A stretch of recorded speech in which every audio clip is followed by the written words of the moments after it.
들어보세요. 700여 년 전 일인가요? 이사야 선지자는 이렇게 여호와의 말씀을 전했습니다. 그러므로 주께서 친히 징지로 너에게 주실 것이라. 보라, 처녀가 잉태하여 아들을 낳을 것이요 그 이름을 임마누엘이라 하리라. 하늘에서 선한 왕이 악한 왕을 물리칠 때 메시아가 오신다고들 하는데 그 두 별이 이상한 움직임을 보이는 동안 아름다운 여신의 별 금성이 함께 보였다는 것은 메시아의 오심을 더욱 확실하게 보여주는 것이 아니겠습니까? 더구나 여호와께서는 말씀하셨죠. 여자의 후손에서 메시아가 탄생할 것이라고요. 그러면 그 옛날 바벨론의 느부갓네살 왕이 본 신상에서는 메시아에 대해서 어떻게 나타내고 있던가요? 여기에 계신 분들께서는 그 신상에 대해서 이미 잘 알고 계실 것입니다. 그 네 번째 제국에서 한쪽은 철이요 다른 쪽은 진흙으로 되어 있었는데 어디선가 뜨인 돌이 날아와서 그 신상을 부숴버린 부분을 나는 오랫동안 깊이 생각해 왔습니다. 그 뜨인 돌이 메시아라고 나는 단정합니다. 그러면 그 뜨인 돌이 메시아라면 철의 제국은 어느 나라이며 또 흙의 왕국은 어느 나라를 나타냅니까? 그 네 번째 철의 제국은 분명히 지금의 로마일 것입니다. 그리고 철에 비하면 보잘것없는 흙의 왕국은 로마의 변두리에 위치한 작은 나라가 아니겠습니까? 그런데 우리에게나 여호와께 관심이 있는 곳은 바로 유대 땅일 것입니다. 그 유대 땅에 얼마 전에는 마카비 왕조가 있었지요. 유대인들에게는 오래전부터 메시아가 오셔서 다윗 왕조와 같은 나라를 다시 세워주실 것이라는 사상이 이어져 왔지요. 이러한 사상으로 무장한 마카비의 세력이 시리아의 왕 안티오쿠스의 세력을 물리쳤는데 곧 이어 들어오는 로마의 세력을 등에 업고 헤롯 왕조가 시작된 것입니다. 이 헤롯 왕조가 바로 보잘것없는 흙의 왕국이 아니겠습니까? 그 헤롯이라는 왕은 도대체 어느 족속인가요?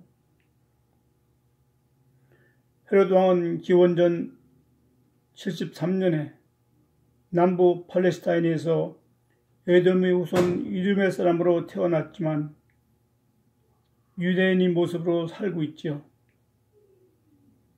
그렇지만 에서의 후손인 에돔 족속은 다윗 왕 때에 멸망하고 흩어져 버렸는데 에서의 후손이 유대 땅에서 왕노릇을 하고 있다는 것은 말이 안 됩니다. 여호와께서는 에서를 미워하고 야곱을 사랑한다고 하시지 않았습니까? 그러니 에서의 후손이 왕의 권세를 누리고 있는 이 때에 여호와께서 야곱의 후손을 일으켜 왕으로 세우시지 않을까요? 그렇습니다. 나도 그렇게 생각하고 있죠. 또 이런 이야기도 전해오고 있지 않습니까? 유대 땅 베들레헴에서 이스라엘을 다스릴 자가 나올 것이라고요. 그것은 선지자 미가의 말이죠. 에블레다 지방 베들레헴아, 너는 비록 유대 부족들 가운데 보잘것없으나 이스라엘을 다스릴 자가 내게서 나온다. 그의 핏줄을 더듬어가면 가마득한 옛날로 돌아간다. 그날 이후로 그 자리에 참석한 파르디아의 현인들은 자주 모임을 갖고 토론을 한 후에 다음과 같은 결론을 내리게 되었다. 지난 5월 14일 새벽에 보였던 새 별들의 움직임은 바로 메시아의 탄생을 알려주는 징조라는 것이었다. 그들은 이러한 결론을 내리고 나서 유대 땅까지의 긴 여행을 준비하기 시작했다. 그들이 살고 있는 파르디아의 수도 테시폰에서 유대 예루살렘까지는 무려 1200마일도 더 되는 먼 거리였다. 그들은 여러 마리의 낙타와 여행길에 필요한 음식과 의복, 그리고 값비싼 귀정품들을 준비하였으며 또 로마 군인들이 지키는 지역도 통과해야만 유대 땅에 들어갈 수 있기 때문에 자기들이 신변 보호를 위해서 여러 명의 호위병들과 함께 떠났다. 석 달 동안 모든 준비를 끝내고 낙타와 호위병들을 거느린 현인들 일행은 티그리스 강변에 위치한 수도 테스폰을 떠나 실크로드를 따라서 서쪽으로 계속 여행하였다. 그들은 유프라테스 강과 시리아 사이에 있는 사막을 거쳐서 큰 도시 할렙을 지나고 그 다음에는 다메섹을 지나 큰 길인 왕의 대로를 따라서 오른쪽으로는 갈릴리 호수와 요단강을 끼고 계속 남으로 내려갔다. 도중에 로마의 용병을 만나면 값진 보물을 뇌물로 주면서 그 지역을 통과하기도 했다. 이렇게 긴 여행을 한 끝에 그 현인들은 테스폰을 떠난 그 다음 해 말에 요단강을 건너서 여리고를 지나 유대 땅 예루살렘에 도착했다.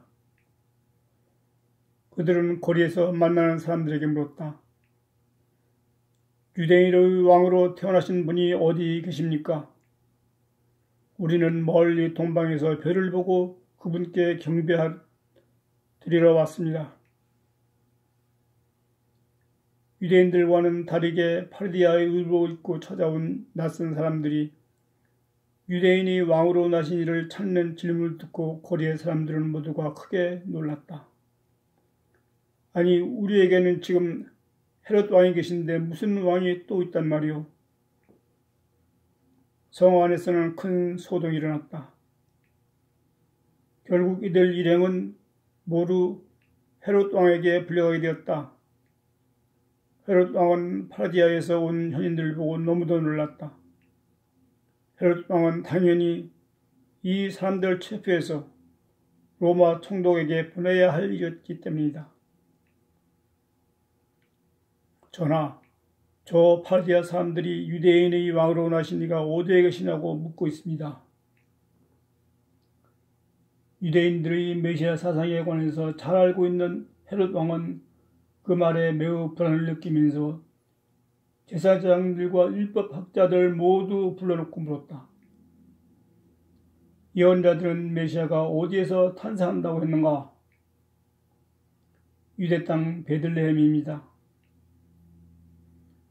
헤롯 왕은 은밀히 그 파르디아 영객들을 불러서 그들이 보았다는 별이 나타난 때를 자세히 물어본 후에 이렇게 말했다. 베들레헴에 가서 그 아기를 찾아보시오. 그리고 아기를 찾거든 내게도 알려주시오. 나도 가서 그 아이에게 경배하겠소. 현인들은 헤롯 왕을 만난 후 이미 어두워진 길을 찾아 떠났다. 베들레헴은 예루살렘에서 남쪽으로 6마일쯤 더 가야 했다. 그때 밝은 별이 나타나서 그들이 앞길을 비추어 인도해 주는 길을 따라서 그들 일행은 베들레헴에 도착했다.